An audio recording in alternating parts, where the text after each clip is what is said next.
Alamin natin kung ang bagyong Krising ay nakalabas na o papalabas pa lamang ng bansa. Kasama natin si April Enerio, live mula sa Pag-asa DOST. April!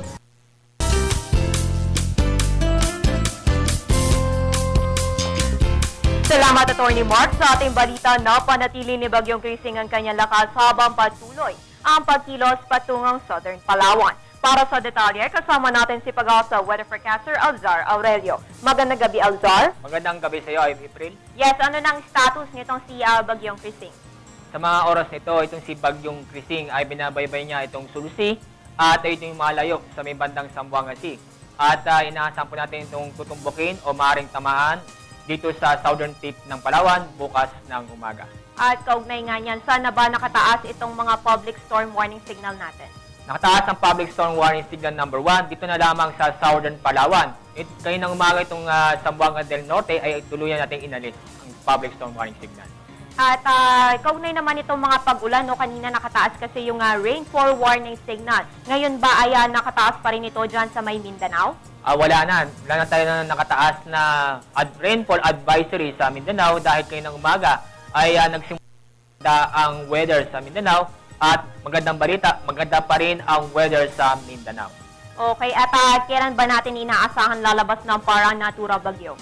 Kapag ito'y nanatili sa kanyang direksyong west-northwest sa bilis na 19 km per hour, ay inaasahan po natin bukas ng umaga lalabas ito sa ating Philippine Area of Responsibility. Okay, Alzar, question lang, no? Dito sa nakikita natin sa ating MTSAT, no?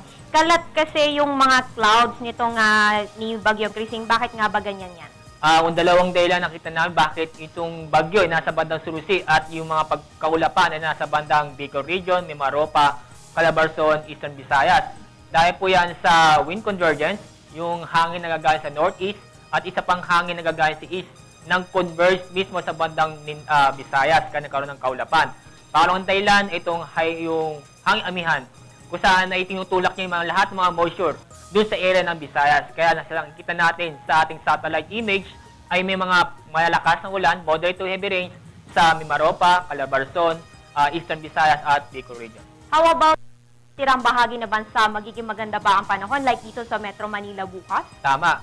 Magiging maganda ating panahon sa Metro Manila. Hindi lang sa Metro Manila, kundi sa Northern Luzon at Central Luzon. At kasama na rin ang Mindanao. Good weather pa rin tayo at asahan lang natin mga mahinang pag-ulan lamang. Okay, at bukod pa dyan, meron ba tayo na monitor na kahit anumang weather disturbance for the next 3 days? So, magandang balita din. Wala tayong namamataan na panibagong low pressure area o bagyo man sa loob ng 3 araw. At sa inyo nakikita sa ating satellite image sa labas ng PAR o lahat na nakikitang LPA. Okay, huli na lang, Alzar, paalala para sa ating mga kababayan, lalo na dyan sa may Southern Palawan. Tama-tama, dito sa ating mga kababayan, dun sa Mimaropa, Calabarzon, Bicol Region at Eastern Visayas, patuloy sila maging alerto dahil makakaasa pa rin tayo ng mga pag-ulan, moderate to heavy rains at thunderstorm na maaaring magdulot ng flash flood at landslide. Okay, maraming salamat, Alzar. Welcome, April. Ayan po si Pag-asa weather forecaster Alzar Aurelio para sa latest kay Bagyong Krising. Patuloy ang ating pagmomonitor kay Bagyong Krising dito mismo sa Pag-asa Weather and Flood Forecasting Center. Kaya tutok lang sa PTV kada oras para sa Panahon TV Express. At yan ang pinakahuling balita mula dito sa Pag-asa. Para sa Telebisyon ng Bayan, April Enerio.